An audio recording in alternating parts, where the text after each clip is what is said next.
Hello friends, ఈరోజు మనము బెండకాయ ఫ్రై చేసుకునే విధానం చూద్దాం రండి. ఫస్ట్గా కడాయి పెట్టుకోవాలి.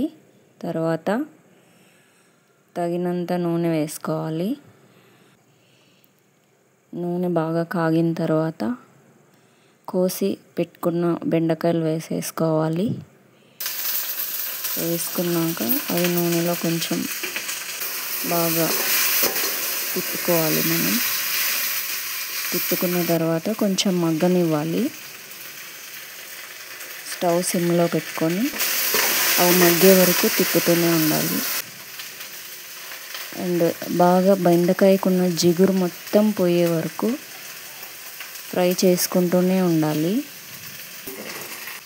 అడుగంటకుండా చూసుకోవాలి. ముఖ్యంగా స్లోగా చూసుకున్న తర్వాత జిగురు మొత్తం ఇలాగా కడాయికి అంటుకుంటుంది. అప్పుడు బెండకాయలు మగ్గుతున్న టైం తెలుస్తుంది.